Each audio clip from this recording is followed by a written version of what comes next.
sommes censés avoir commencé par le commencement, c'est-à-dire l'intrant, le premier élément, c'est-à-dire la terre et la fertilisation. Et puis, hier, nous sommes allés au bout, c'est-à-dire au niveau des acquis, la pérennisation des acquis, tout en n'oubliant pas qu'on ne pérennise que ce qu'on a construit, c'est-à-dire que la pérennisation va sur toute la phase de mise en œuvre du projet. Et continue, bien sûr, au-delà de l'activité proprement dite, pour que les bénéficiaires puissent en profiter au maximum. Et aujourd'hui,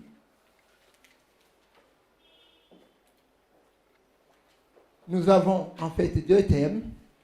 Le premier thème, c'est celui qui vient avant, c'est-à-dire la programmation. Quand ceux qui ont déjà travaillé avec le cycle de projet, le début, c'est la programmation indicative. Ce que veulent les bénéficiaires, ce que veut l'OPI, et ça entre dans la programmation. Ici, alors, nous avons des plans d'action ou plans d'activité. C'est-à-dire, là où on se dit, on voudrait réaliser ceci. Mais comment allons-nous réaliser? Et c'est l'objet de l'exposé, premier exposé d'aujourd'hui, avec un modèle de plan d'action du Minagri, le modèle courant 2023-2024, qui tient compte des PTBA présentés par le ministère. Après, il y aura des échanges. Nous avons le deuxième thème, c'est l'établissement des plans d'affaires. Voilà. Donc le deuxième thème, établissement des plans d'affaires. En réalité, les plans d'affaires entrent dans l'activité presque de programmation, parce que si pour vous-même, vous voulez réaliser une activité donnée, il faut que vous puissiez planifier les étapes.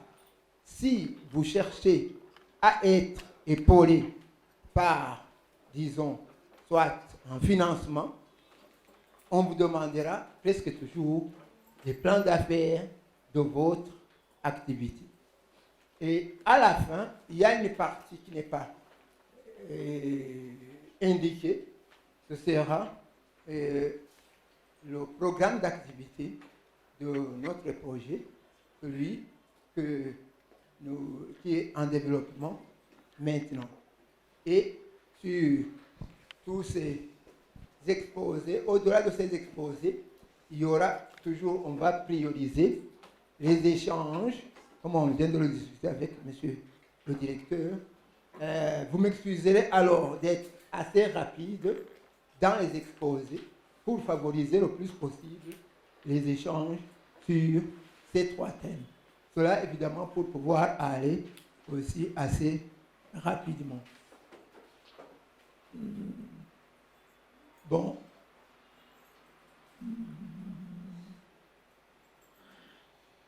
Oh.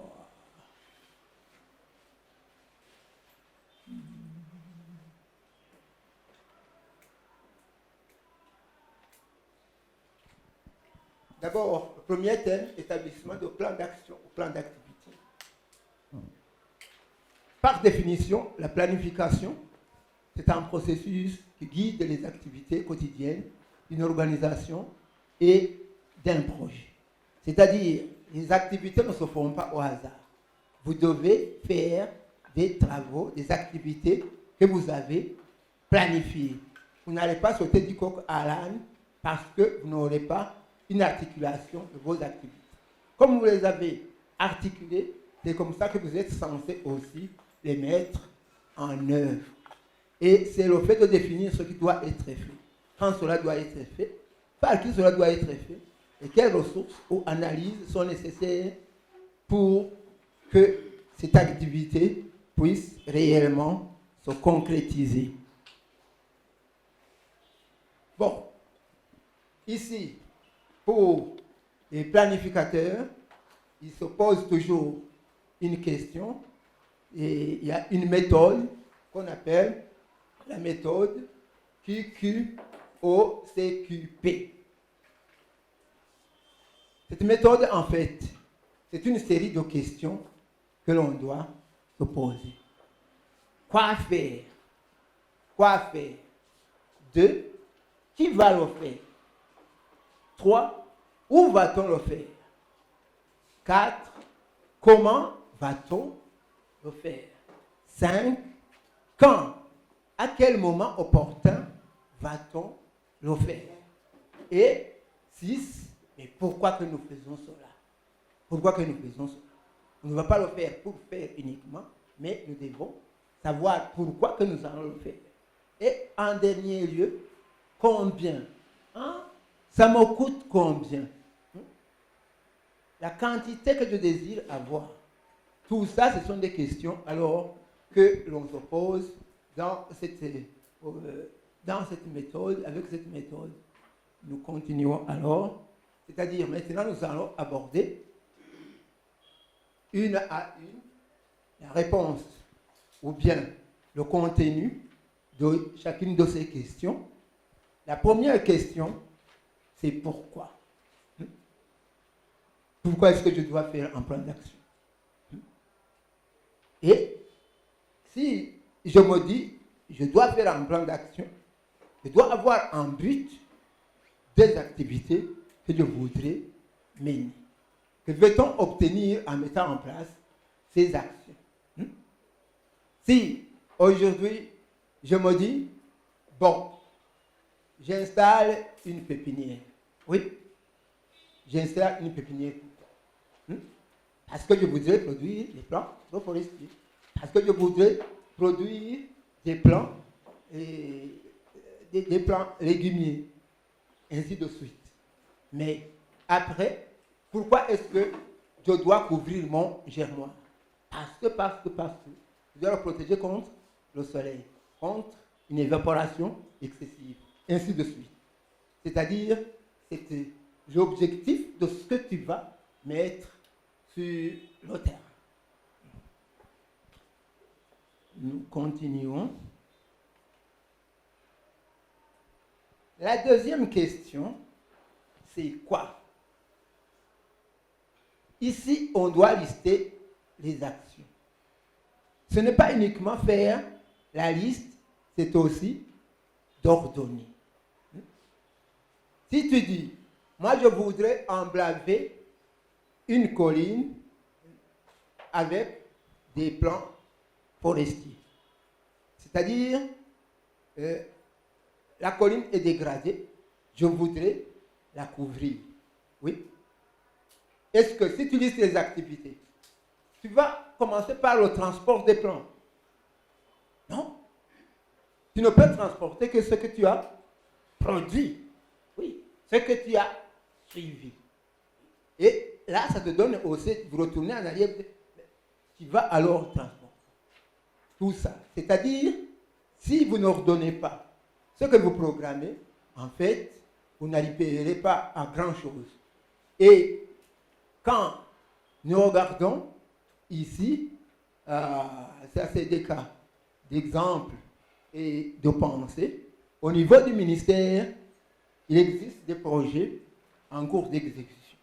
Ces projets en cours d'exécution doivent répondre aussi à une planification établie qui, normalement, est censée aussi être une programmation dans l'axe du système de programmation du ministère.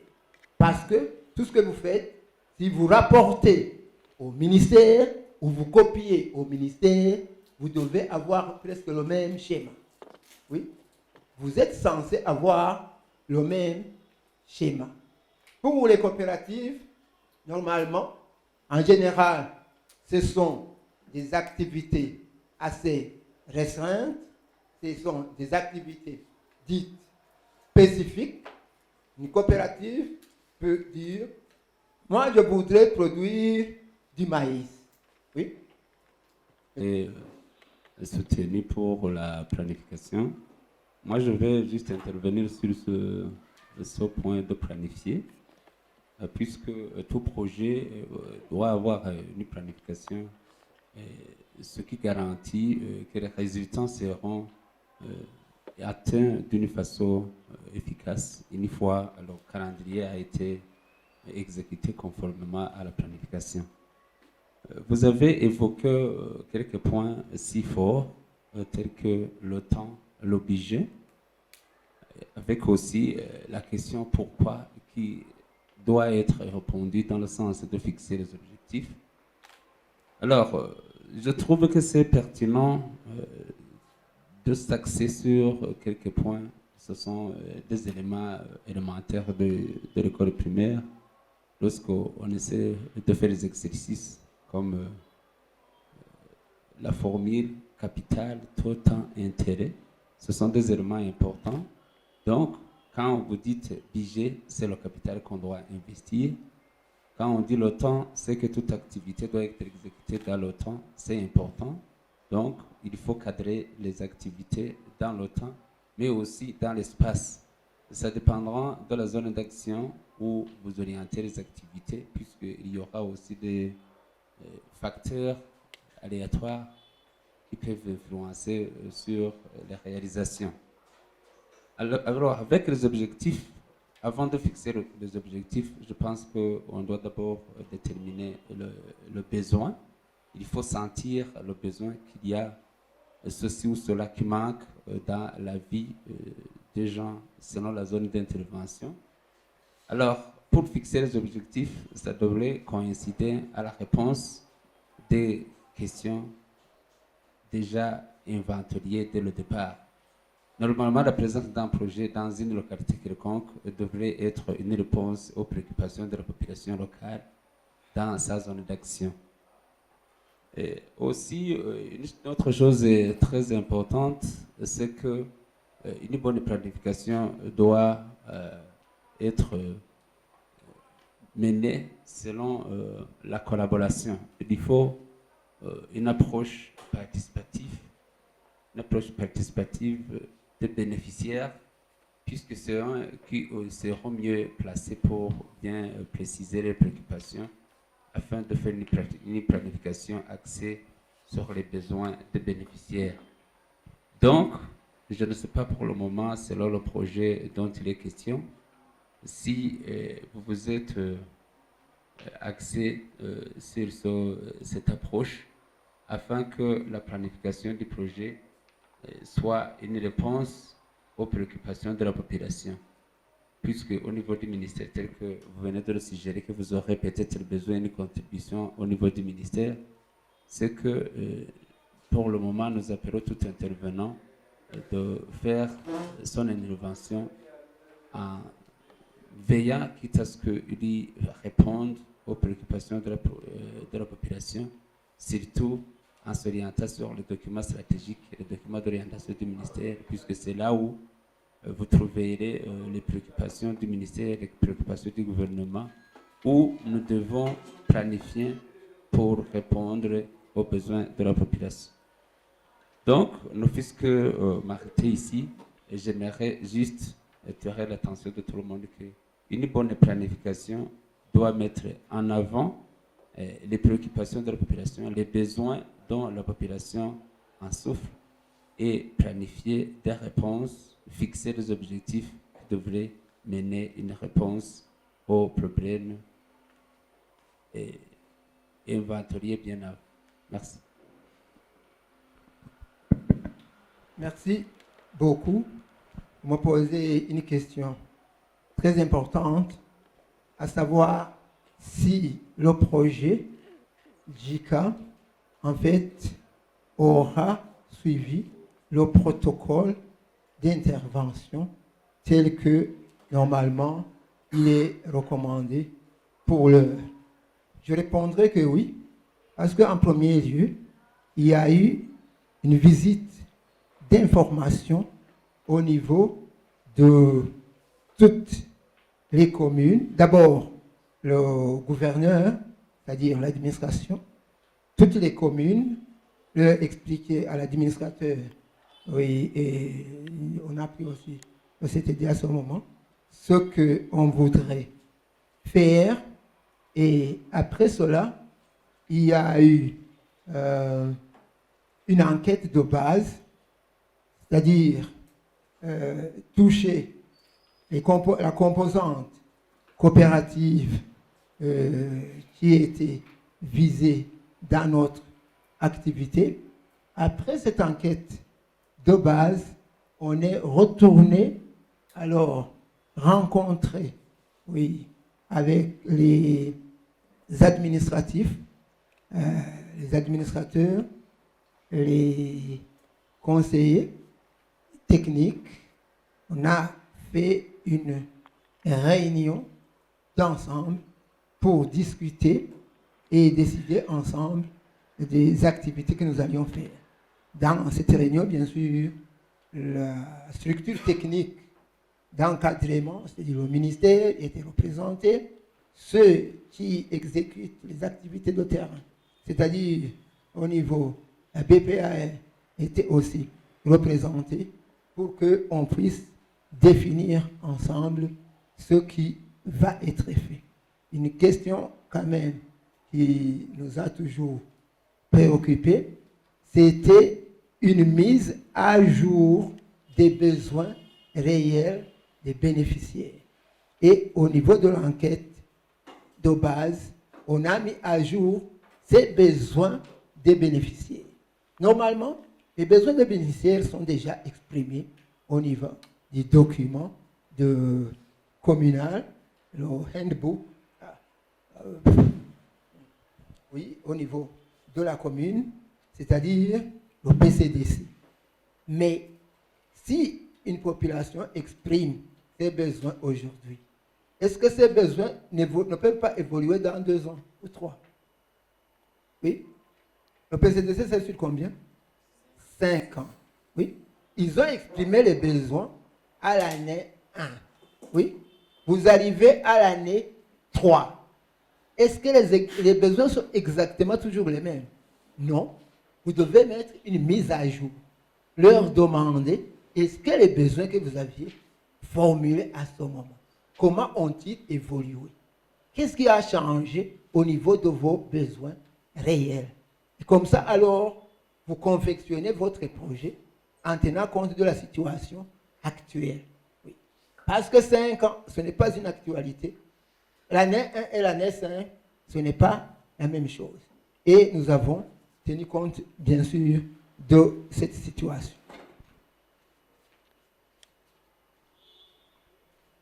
Il y a encore une...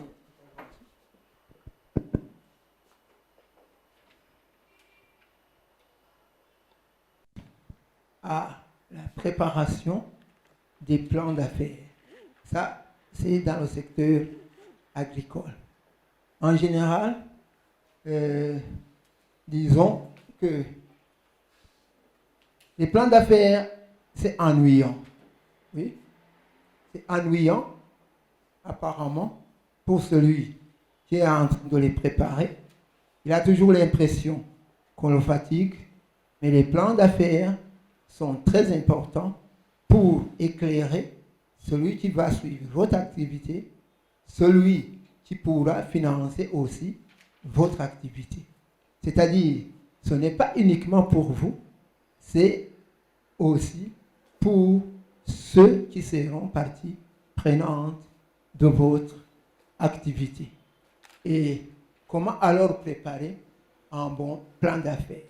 D'abord, sûrement que nous commencerons par ce que c'est un plan d'affaires. L'objectif de préparation de plan d'affaires pour les activités des coopératives. D'abord, la coopérative doit s'adapter aux nouvelles exigences d'élaboration de projets de financement des activités, avec de nouvelles techniques de calcul de leurs coûts et approches de gestion. Oui, les méthodes de calcul d'il y a 10 ans, ce n'est plus les mêmes. Les exigences ont rechangé, mais aussi la méthodologie, le matériel utilisé, et ainsi de suite. Quand nous parlons du matériel, nous entendons aussi la communication. Maintenant, vous avez à faire l'approche WhatsApp, tout se distribue en ligne, ainsi de suite. Tout cela, eh bien, va faire modifier l'approche de préparation de projet. Et c'est à ce moment-là que aussi les plans d'affaires viennent faciliter ceux qui vont suivre ce que vous cherchez à mettre en œuvre. Eh bien, le plan d'affaires va donner des informations sur le contenu de l'activité spécifiée, cela pour un soutien technique effectif par l'agronome de la commune et le suivi par l'administration. Mais l'allocation, c'est-à-dire des charges supplémentaires, oui, et de grandes charges. Et votre projet n'est pas fiable si vous devez demander, solliciter des fonds. On se dit, si il ne trouve pas la terre, s'il ne trouve pas la terre qu'il veut, est-ce que s'il en trouve, est-ce qu'il va trouver réellement la bonne terre qu'il faudrait? Parce que le terrain fertile, il se loue aussi beaucoup plus cher. Oui. C'est-à-dire qu'à ce moment, vous entrez dans les spéculations. Le plus sûr et qui donne confiance à un bailleur éventuel, à des appuis par les microfinances et de suite, c'est de dire, vous voulez l'argent, montrez-nous le terrain où vous allez faire votre activité. Si c'est alloué, c'est autre chose. Parce que ils ont aussi une petite idée. Votre terrain, est-ce que vous ne serez pas appelé à le fertiliser? Hein? Est-ce que la fertilisation, c'est une petite charge? C'est énorme. Si ce n'est pas le vôtre, est-ce que vous serez encouragé réellement à bien le fertiliser? Vous voulez entrer dans la loi du minimum. Dire, moi, je vais juste y mettre un peu, et peut-être que ça va suffire. Et quand je vais quitter la place, j'espère que j'aurai tout emporté de ce que j'aurais mis. Mais la loi du minimum ne fonctionne pas comme ça. Aujourd'hui, vous mettez un peu, il en reste dans le sol. Oui? C'est votre haricot qui aura emporté toute l'azote.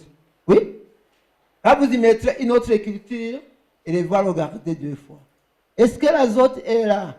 Non. Le potassium ne va pas passer parce que l'azote n'existe plus. Oui? C'est ça la loi du minimum. Oui? Tout fonctionne sur le minimum. Oui? Il n'y a pas ceci, les autres ne servent à rien. C'est ça le principe même, disons, comment ça fonctionne dans la fertilisation. Vous apportez le minimum qu'il faut de tout ce que vous aurez besoin, tout ce que la plante aura besoin. Oui? Et le problème, justement, se pose, comme vous l'avez souligné, c'est très important. J'ai vu que vous voudriez faire un déclic chez tout le monde. Maintenant, le système, disons, de location de terrain existe un peu partout. Et les conflits commencent à se générer au niveau des campagnes. Vous m'avez loué du terrain, vous êtes en train d'épuiser mon sol sans apporter de la fumure organique. Oui. Moi, de mon côté, je me dis, j'ai loué le terrain, la fumure organique coûte très cher, j'y mettrai le minimum pour faire ce que je voudrais faire. Est-ce que les deux se conjuguent? Non. Vous ne serez jamais d'accord. Et ça génère des conflits de plus en plus au niveau du milieu rural. Et le conflit est d'ailleurs d'actualité. Évidemment, ça varie de commune en commune. Ça varie aussi de province en province. Il y a là où c'est le plus sensible. Si vous allez dans des provinces très densément peuplées, vous êtes en Gozi, vous êtes à Kayanza, là, c'est encore plus sensible. Parce que là, il y a beaucoup de gens qui, d'année en année, ne font que louer de la terre.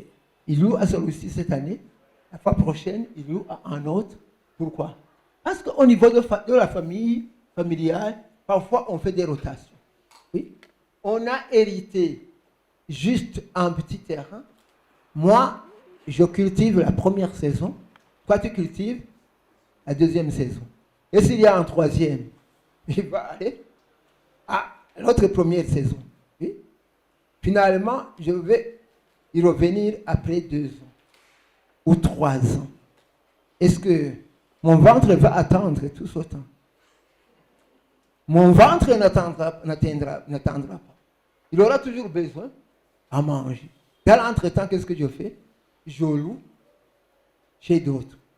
Vous voyez donc la situation paradoxale dans laquelle je peux me retrouver.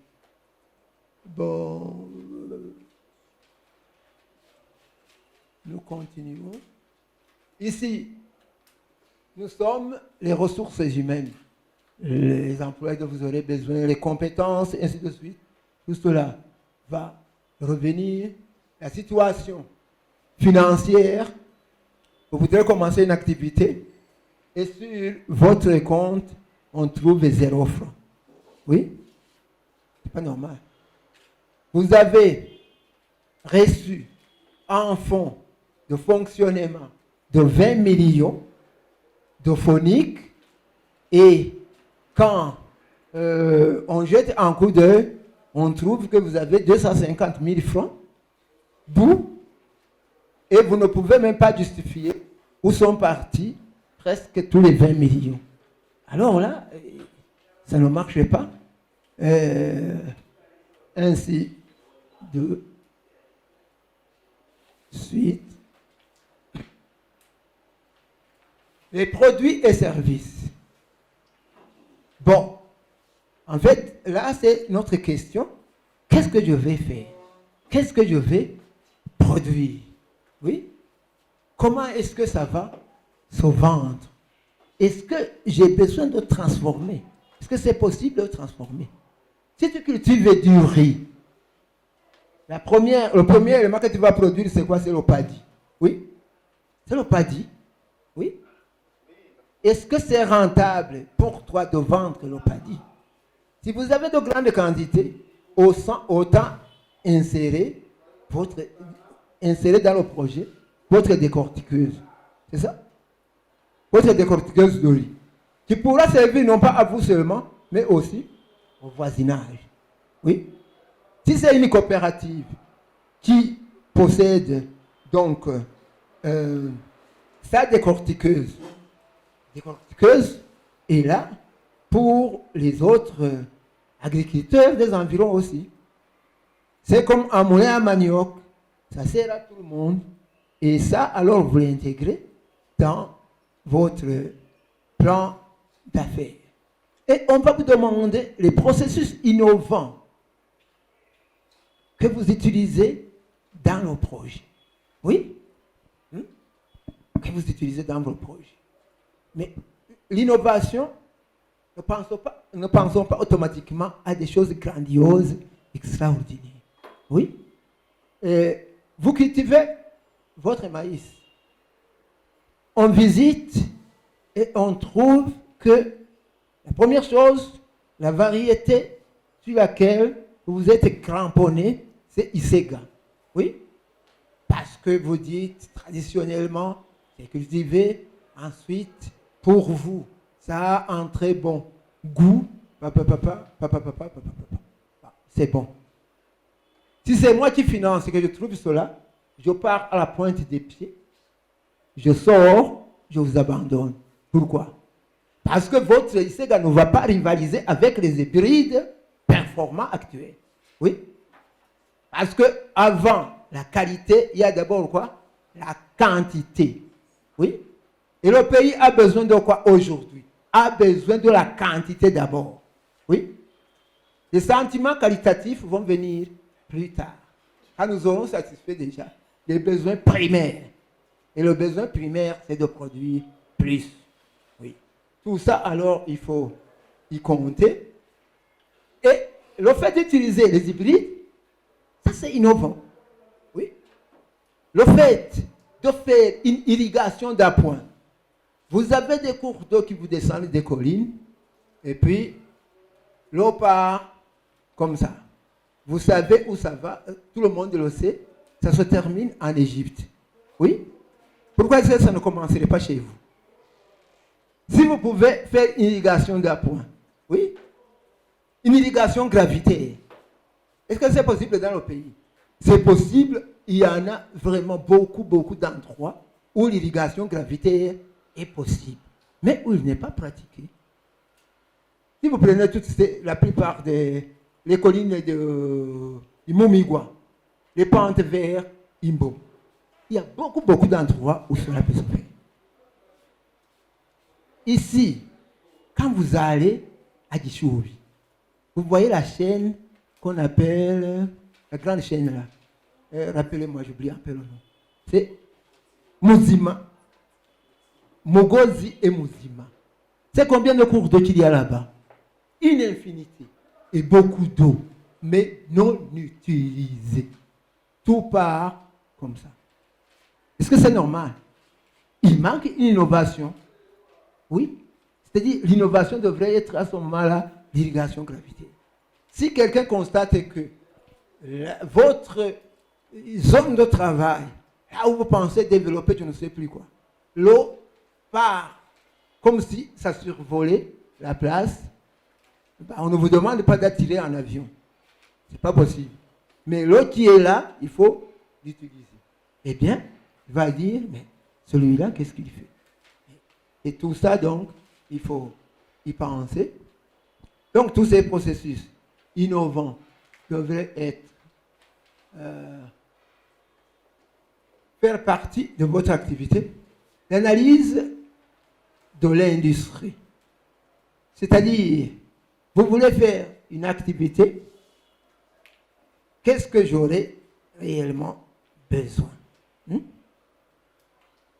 Parce que si on parle d'industrie, on ne peut pas toujours penser à la fourmi. Ça, c'est déjà grandiose, mais une industrie, c'est tout ce qui est unité de production. Pour vous, quand c'est une unité de production, c'est votre industrie. Vous devez identifier ce dont vous avez besoin.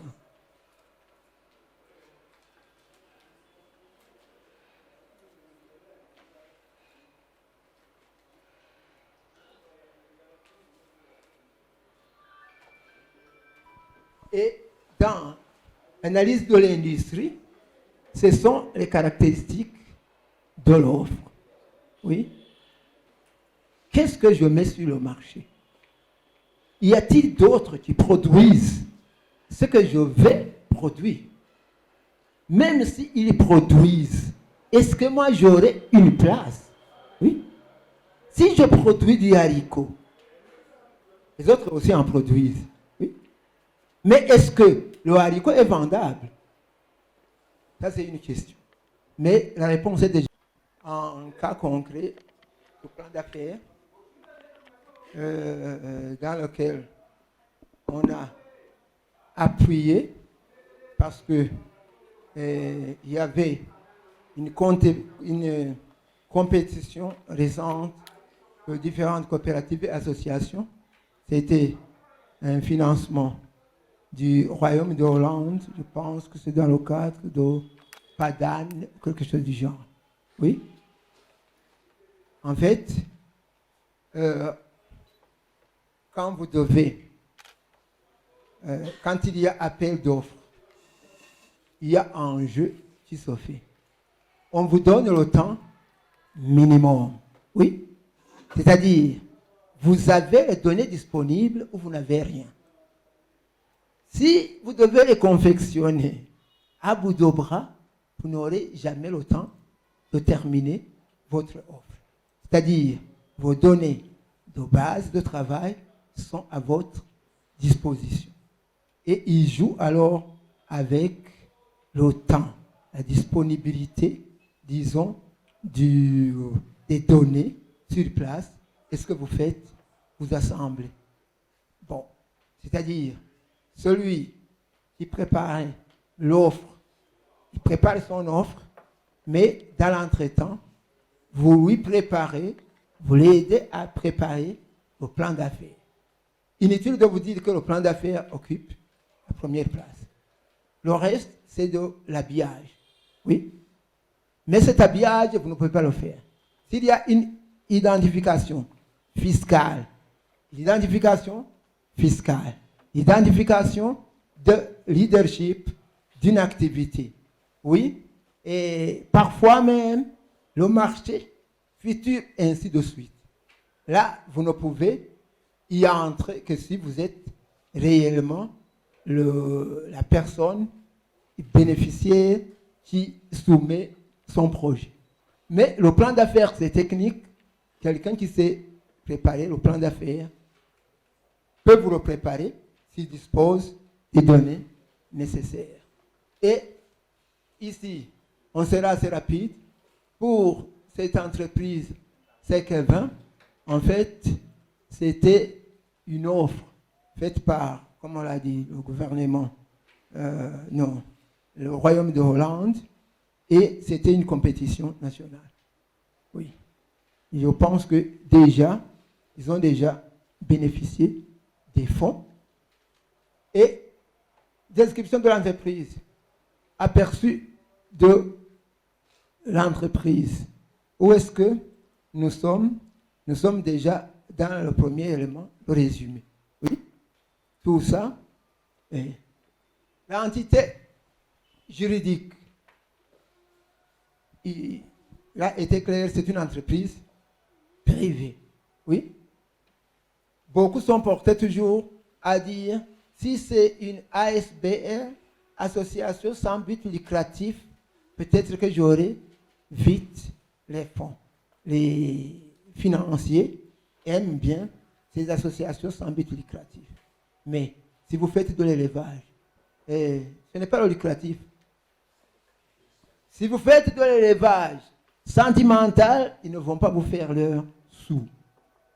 C'est-à-dire, vous devez mentionner bien que c'est une entreprise que vous voulez qu'elle soit rentable. Bon. Et tout ça, il y a l'année d'enregistrement. Il y a les institutions avec lesquelles vous travaillez déjà. Lui, il travaillait déjà avec la BGF. Et ça donne quoi? La fiabilité. Oui. Il est déjà investi dans le domaine bancaire, dans le système bancaire. Oui.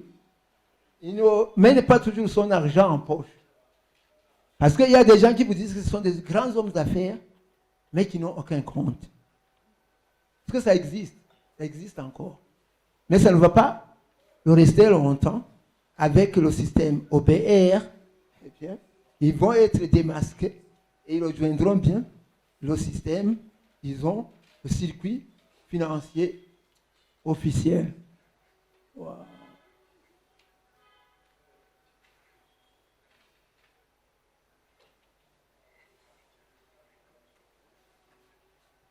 Il doit montrer ce qu'il possède. Oui. C'est qu'on a dit, mais je vais te donner de l'argent. Pourquoi? Qu'est-ce que tu as? Qu'est-ce que tu as déjà fait? On te demande ce que tu as déjà fait. Est-ce que tu as déjà fait quelque chose? Oui. Lui, il dit, voilà, il a déjà travaillé avec 4500 poules, en cheptel de 4500 poules. Oui. Celui qui a déjà travaillé avec un cheptel de 4500 poules, peut-être qu'il pourrait gérer 9000 poules. Est-ce que c'est possible? Oui. Il a déjà l'expérience de gestion. Mais il ne va pas sauter de 4500 à 30 000. Oui. Parce qu'avec 30 000, il y a entre d'autres facteurs. Si tu vas dans les 30 000, il te faudra aussi des moyens de transport. Tu dois acheter des véhicules. Oui. Au moins un véhicule. Et tout ça, c'est des fonds, ça devient énorme. C'est-à-dire, le charroi, tu dois gérer un autre, vous entrez dans un autre niveau de charroi, de marketing. Et là, tout ça, ils doivent le voir. Nous continuons vite. La vision et mission. C'est-à-dire les objectifs. Lui, c'était de prospérer jusqu'à 15 000 poules. C'est-à-dire qu'il quitte 4 500 pour 15 000. Il voudrait arriver à ça. Et il se donne l'échéance. 15 000 en 2026. Tu ne peux pas dire 15 000 aujourd'hui. Oui? Tu as 4 500 aujourd'hui et tu dis, dans 4 mois, j'aurai 15 000. Oui? Mais comment? Tu n'as pas encore perfectionné ce qu'on appelle le système d'approvisionnement. Il faut d'abord perfectionner ton système d'approvisionnement. Celui qui t'a donné 4 500, tu es sûr qu'il est prêt à te donner directement 15 000. Ce n'est pas dit. C'est un fournisseur, il fournit aussi à d'autres. Donc, vous devez être précautionneux.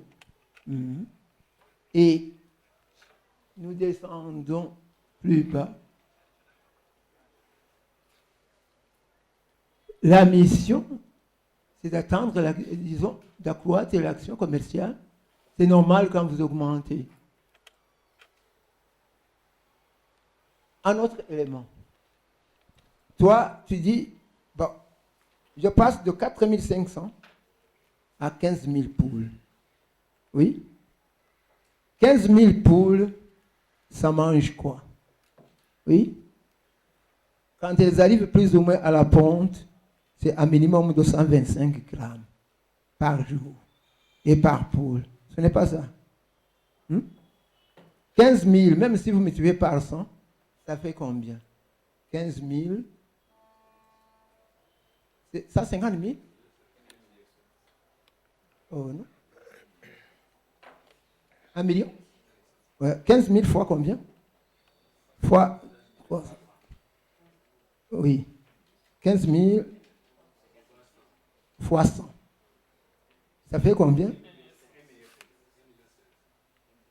1 500 000 grammes. Vous enlevez 3 zéros et vous avez 1500 kilos par jour. Oui? 1500 kilos. Oui? Ça veut dire qu'il te faudra des moyens de transport. Est-ce que tu vas faire moudre tous ces intrants chez d'autres personnes comme ça? C'est-à-dire que tu devras avoir ton unité de mouture. Oui? Ton unité de mouture. Mais ce n'est pas tout. En élevage, il y a d'autres intrants dont vous aurez besoin. Il y a les systèmes protéiques. Oui? Vous ne pouvez plus, par exemple, en sautier, par exemple, voilà, vous devez utiliser la farine d'os. Oui. Vous n'allez pas acheter les 10 kilos d'os carcinés qui se promènent là-bas, parce que vous aurez besoin de quantités énormes. Oui. C'est-à-dire, vous devez gérer votre grand système d'approvisionnement. Avec un besoin de 1500 kilos par jour, vous êtes tout le temps en train de travailler. Parce que les poules ne vont pas attendre pour manger le lendemain. Les poules doivent manger tous les jours. Le premier jour qu'il vous arrive, vous devez être sûr de les nourrir durant au moins 1 année. Oui? Parce que après 1 année, elles seront déjà en production sur 7 ou 8 mois. Vous pouvez même les vendre et liquider le tout. Oui? Ça, c'est possible. Oui? Ça dépend de la spéculation. Mais en attendant, vous devez penser les nourrir tous les jours. Jusqu'à cette date. Et Cette question concernant ces étapes pour la rédaction d'un plan de fait. J'aimerais savoir quand il s'agit d'une entreprise qui vient de démarrer, qu'est-ce qu'on va mettre à l'étape numéro 3 concernant les antécédents ou historiques de l'entreprise. Merci.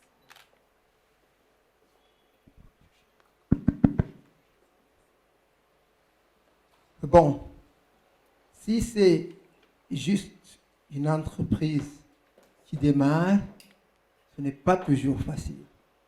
C'est comme quelqu'un, quand il y a un appel d'offres d'emploi. Le plus souvent, qu'est-ce qu'on vous dit? Une expérience minimale de 3 ans, parfois 5 ans, et parfois 10 ans. Oui? Bah, vous n'avez pas ces 3 ans. 5 ans, 10 ans, normalement, vous êtes coincé. Oui. Mais il y a quand même parfois, il y a toujours des entrées quelque part.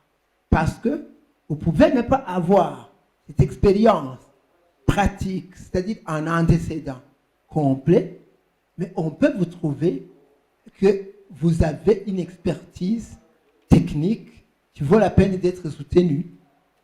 C'est possible. Oui. Prenons un cas spécial. Vous êtes, prenons, docteur vétérinaire. Dans vos études, vous avez fait en mémoire, oui, concernant, par exemple, l'amélioration des conditions de vie à travers des activités de production et de vente de l'œuf. Là, vous étiez à l'école. Oui. Et votre mémoire, vous l'avez en poche, à main. C'est votre Bible sur l'activité que vous allez faire. Si vous devez soumettre, disons, des projets à un bailleur quelconque, il regarder, vous avez constaté, c'est le personnel, le leadership. Oui. C'est-à-dire, même si vous n'avez pas cette expérience pratique connue sur le terrain, mais au moins vous avez un leadership technique, un bagage intellectuel qui parfois vous permet de produire un document consistant. Oui. Parce que il ne s'agit pas seulement de produire un document, on vous appelle souvent à le défendre. Oui. Et ce docteur vétérinaire, même si vous avez votre expérience pratique, si vous le rencontrez sur une table, en train d'exposer ce qu'il compte faire, parfois il le fera mieux que vous. Et ils vont découvrir que lui, il est plus probant. C'est la personne qui pourrait mieux réaliser l'activité comparativement à vous, même si vous êtes apparemment le plus expérimenté. Parce qu'il faut toujours commencer quelque part. Oui. Et parfois, ça marche. Et si le cas concret dont je viens de vous parler, oui, vous pensez que son expérience dans l'élevage des poules est très longue? Non, c'est 2 ans. Mais il y en a d'autres qui l'ont fait depuis 10 ans, mais qui ont échoué, qui n'ont pas réussi à convaincre. Oui. Lui, il a convaincu parce qu'il avait, disons, une unité staff capable de défendre. Il donne, voilà, moi j'ai un comptable avec ça. J'ai des techniciens, un zootechnicien, oui, un vétérinaire, mais s'il n'est pas permanent, oui. J'ai des fournisseurs, j'ai tout ce monde. Et donc, n'ayez pas peur de prendre le risque d'entrer dans la compétition, entrez tel que vous êtes, et surtout ne mentez pas. Parfois, et ça passe, et de toute manière, ce n'est pas toujours les mêmes qui auront toujours, disons, qui vont toujours percer. Non. Il y a des nouveaux qui entrent avec de nouvelles idées, parfois même plus innovantes. Parce que ceux qui sont là depuis longtemps, le plus souvent, ce sont des classiques. Oui, ça continue comme toujours, comme ça a toujours été. Et on n'y trouve pas quelque chose, une saveur innovatrice. Ils abandonnent, les choses peuvent parfois évoluer comme ça. Bon.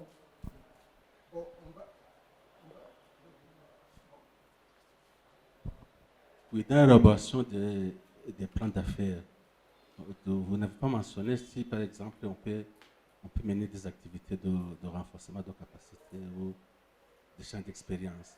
Prenez l'exemple que vous avez évoqué là au niveau de la commune de Choubi. Il y a beaucoup de rivières qui traversent la colline. Alors, notre projet était de présenter une coopérative d'eau là qui veut rentabiliser ces cours d'eau en menant une activité de culture maraîchère, par exemple. Alors, dans le plan d'affaires, est-ce que je peux mettre une sorte de formation dans la population locale ou bien des membres de la coopérative et peut-être mener une activité de champ d'expérience au niveau de Mobuga là où il y a une irrigation gravitaire. C'est pourquoi ici à Gitega, on a tout le toutes les saisons, de l'amarante, de l'aubergine, tout ça. Je ne sais pas si on peut mettre tout ça dans un plat d'affaires, par exemple. Peut-être qu'à un moment donné, j'expliquais et j'ai survolé. Vous avez constaté qu'il y a une composante où on vous demande est-ce que vous rayonnez? Le rayonnement. Oui? En quoi est-ce que vous êtes utile à votre entourage? Ça, on l'a dit. Vous en souvenez? Oui. En quoi est-ce que vous êtes utile à votre entourage? Par exemple, si vous devez développer un projet dans le secteur agricole, oui, et que vous vous dites, moi, dans ma vision, c'est de devenir un centre de rayonnement de l'activité X dans la région. Ça, c'est très important. Parce que vous entrez dans la logique de quoi? Du gouvernement. Oui, la création de centres de rayonnement et des centres naisseurs, et ainsi de suite. Oui. Et là, ça veut dire que vous êtes dans l'innovation. Oui. Vous innovez, vous entrez dans un système, même si vous produisez pour vous. Vous voulez être un modèle pour d'autres. Là, par exemple, vous avez constaté que ils doivent former d'autres coopératives. Des coopératives environnantes. Oui. Ça veut dire rayonner. Oui. Encadrer d'autres coopératives. Que ce soit des coopératives de production ou entrer en relation avec d'autres producteurs. Oui. Alors, ça, c'est ce qui vous est demandé. Parce que, comme je l'avais dit, il n'y a personne qui va vous donner de l'argent pour vous-même seulement. Il va vous donner de l'argent pour vous, mais pour la société. C'est-à-dire, ce que la société globale, l'environnement peut en tirer, compte beaucoup pour lui. C'est ce que vous allez vous-même mettre dans la poche. Il veut réaliser lui-même un objectif à travers votre activité. Oui. Même si vous allez dans une banque avec un document tout confectionné, s'il n'y a pas cette composante de rayonnement, on ne vous fera pas de l'argent. Parce qu'ils vont vous dire, ils sauront une chose. On vous donne de l'argent, il n'y a aucune composante environnementale et qui va vous encadrer. Qui va vous encadrer? Ce n'est pas le ministère de l'Agriculture. Le ministère de l'Agriculture a aussi des directives et ce n'est pas vous qui allez lui dicter comment fonctionner. C'est-à-dire, ils vont vous dire, écoutez, changez votre composant. Il faut que ce soit comme ça. Et je pense que là,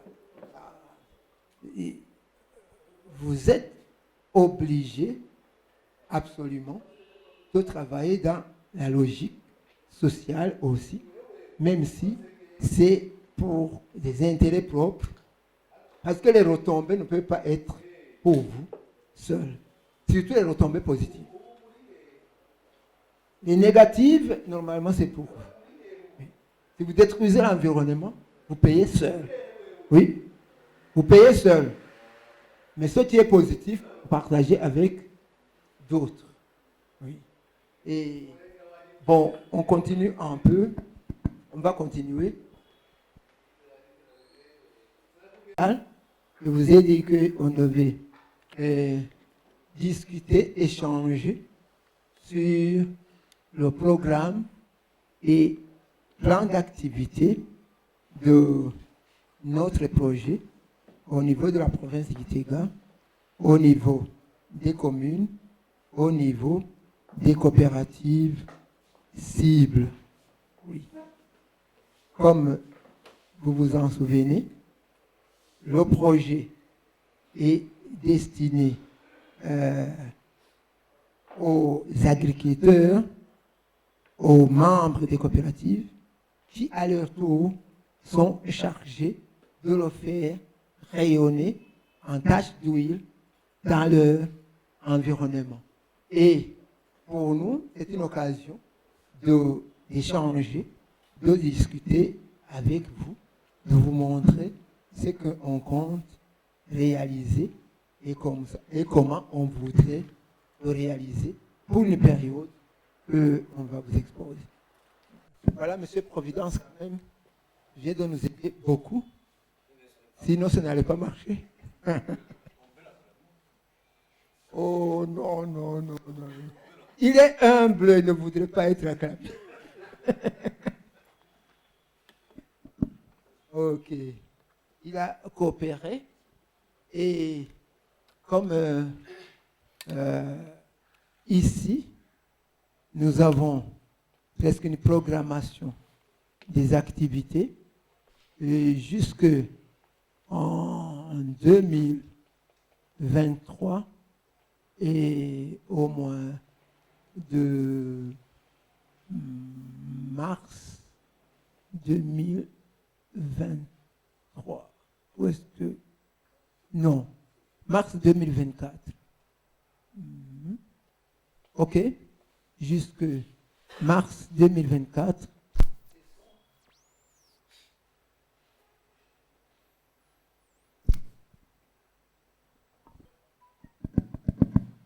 Voilà les activités qui sont programmées. Au-delà, ce que nous avons en arrière, ce sont les activités déjà réalisées. Pour les agronomes communaux et aussi les chefs de service au niveau de la BPAE et même du ministère, vous savez déjà ce qui a été fait. Si je retourne un peu en arrière, il y a eu des descentes sur terrain d'information pour l'administration. Oui, il y a eu une enquête de base pour évaluer l'état de santé des coopératives bénéficiaires. On a eu l'occasion d'être ensemble avec l'administration, même le ministère, pour d'être ensemble et discuter d'un sujet actuel très pertinent, celui de la mise en œuvre du PCDC 4e génération, qui court déjà à partir du mois de juillet, et des observations, des recommandations pour l'amélioration, la mise en œuvre de ce PCDC, mais aussi en quoi ce PCDC va concerner beaucoup les activités des coopératives que nous encadrons. Cela a été longuement discuté avant qu'on ne puisse commencer l'activité. Mais depuis ce moment-là, qu'est-ce qui a déjà été effectué? Ce qui a été effectué aussi, c'est une descente en cascade de cette réunion au sommet, formation au sommet, une descente en cascade au niveau des communes. Vous en rappelez? Les agronomes communaux, oui? Oui. Les agronomes communaux, il y a eu une descente en cascade au niveau des communes pour pouvoir bénéficier des apports au niveau du personnel, aussi bien administratif que technique, au niveau le plus proche, disons, de l'agriculteur. Maintenant, dans l'entretemps aussi, on a eu l'occasion de visiter les coopératives bénéficiaires une à une et enquêter sur les besoins réels au-delà de ce qui est formulé au niveau, disons, des PCDC. Le PCDC, c'est macro au niveau de la commune, mais les besoins réels, c'est-à-dire micro, au niveau des coopératives bénéficiaires, disons, ont été inventoriés. Bon, je continue toujours ici. Donc, l'enquête de profil communal. Bon, évaluation simplifiée des capacités des coopératives. On vient d'en parler. Et les discussions de collaboration avec les PTF, en fait, ce sont les autres intervenants, collaborateurs avec lesquels nous exerçons des activités similaires sur le terrain, investis dans le domaine du développement rural au bénéfice des agriculteurs. Eh bien, on a rencontré bon nombre de ces PTF et d'ailleurs, vous les voyez présents avec nous, ils vont et ils sont en train de contribuer et effectivement, disons, aux formations dispensées pour l'heure. Bon, au-delà de ça, nous organisons une visite d'échange interne des coopératives. En fait, en réalité, vous aurez l'impression que nous faisons le chemin inverse. On a été visiter les coopératives, oui, pour connaître leurs besoins. On programme de les amener sur les terrains pour visiter des coopératives, même parmi celles-là qui ont été sélectionnées, les coopératives jugées performantes en ceci, cela, ainsi de suite. Comme ça, quand ils vont les visiter, il y aura, nous l'espérons, un déclic pour se dire, tiens, celui-là, il travaille comme ça, moi, je fais comme ça, dans ce domaine, est-ce que je ne peux pas faire comme lui? C'est-à-dire, monter. Bon. Au-delà de ça, maintenant, les agronomes sont en formation technique. Oui. C'est-à-dire que ils vont visiter et puis après, vous allez les former techniquement. C'est ça? Après, vous allez les former techniquement. Quand nous disons techniquement, ici, nous sommes amenés à développer des techniques jugées aussi innovantes au niveau de l'agriculture. Et là, nous avons des orientations. Le ministère nous a fait des orientations. Un des premiers éléments que nous sommes appelés à promouvoir, c'est l'élevage lapin. Oui. L'élevage lapin. Oui. Mais, est-ce que c'est nous qui l'avons choisi? Non. C'est une orientation. Oui. C'est-à-dire, il y a des études qui, au niveau supérieur, ce que nous appelons la programmation indicative d'une nation, qui ont vu que le développement de l'élevage lapin va contribuer énormément, disons, à l'accroissement de la production viandeuse dans le pays, c'est-à-dire une nutrition meilleure que ce que nous avons aujourd'hui, mais aussi une génération de quoi de revenus pour les éleveurs. Toi, agronome de commune, tu ne vas pas dire, monsieur, moi je ne voudrais pas de lapin dans ma commune. Ce sera dans 10 ans. Est-ce que tu vas le dire? Qu'est-ce qu'on fera de vous? Si on ne vous emprisonne pas, ce sera déjà une chance. Parce que vous faites de la contre-propagande à la volonté du pays. Oui? Oui. C'est-à-dire, on ne va pas discuter avec vous de la question. Peut-être la question va être discutée avec les agriculteurs qui vont s'adresser à l'institution agricole, mais nous nous adaptons aussi à la politique du pays. Et l'élevage lapin sera discuté. L'autre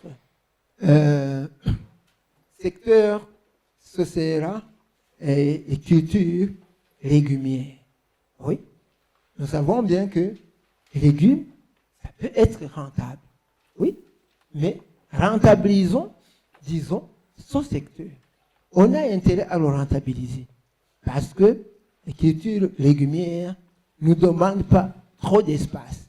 Oui, ça ne demande pas trop d'espace. C'est à la portée de la majorité des familles rurales, même disposant de petits terrains. Il peut avoir son jardin, disons, de légumes. Oui, il peut même vendre quelque chose. Une petite synthèse de la première session, c'est-à-dire ces 3 premiers jours.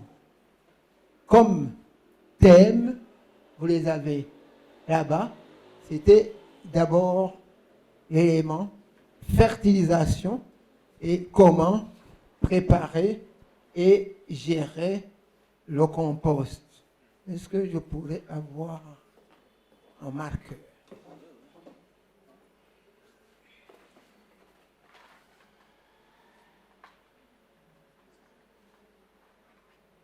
Noir. Excusez, je dois faire une petite marche arrière. Je dessine quelque chose. Vous voulez réaliser quelque chose en agriculture, vous avez du chemin.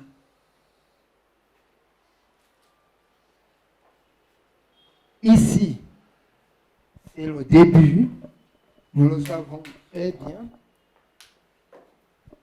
Dans le début, ici,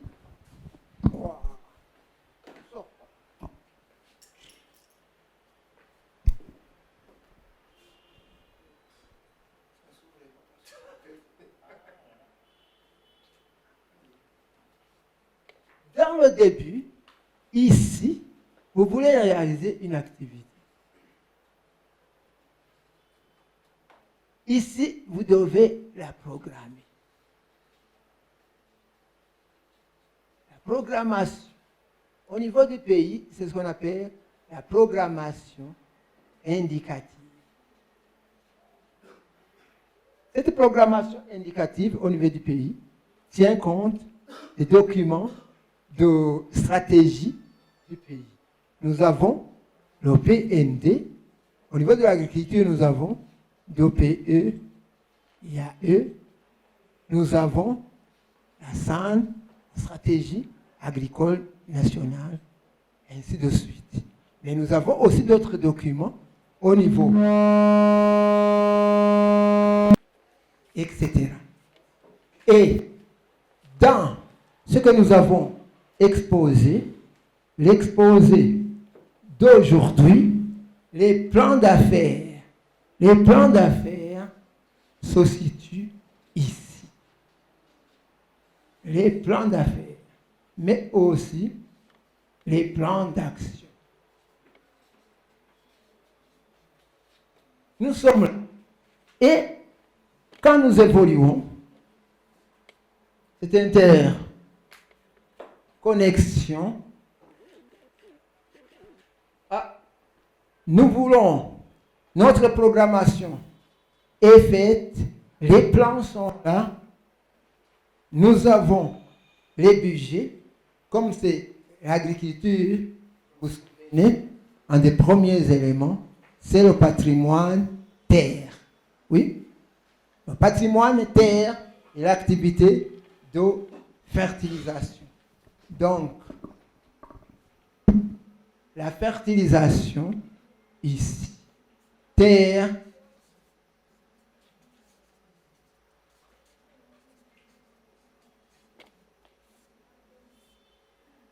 et fertilisation. À ce niveau, nous avons su, et d'ailleurs on le savait déjà, que la fertilisation accuse un déficit, spécialement la fertilisation organique. Et la fumée organique, c'est le premier support agricole parce que sans la fumée agricole, vous avez une matière non structurée et la structure compte beaucoup. Et aussi la rétention des éléments nutritifs. Et comme nous accusons un déficit, on voudrait promouvoir, quand on a eu cette formation, c'était pour apprendre à promouvoir la préparation de compost qui viendrait s'ajouter à la fumée organique bovin, caprin, c'est-à-dire la fumée organique d'élevage, qui elle n'est pas présente en grande masse. Et tous les éleveurs, tous les fermiers, les agriculteurs n'ont pas automatiquement un élevage réellement à la hauteur de leur fournir assez de matière organique. Si quelqu'un a une seule chèvre, ce n'est pas suffisant pour fumer ses champs. Mais s'il a une seule chèvre, il a des champs, il a des résidus de récolte, il a tout ça, il pourra fabriquer du compost. C'est pour cela que nous avons insisté sur le compost. Et la fertilisation est sur notre chemin. Et là, quand même, le système de production de compost a été mis en avant. Donc la production du compost a été mise en avant à ce niveau. Oui.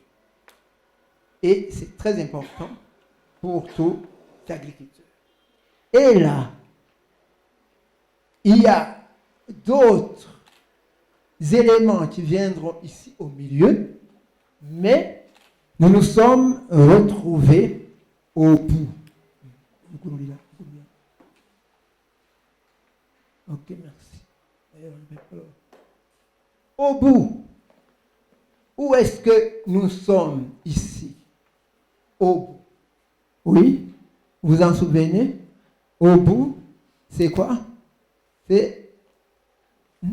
C'est lui. Avec quoi?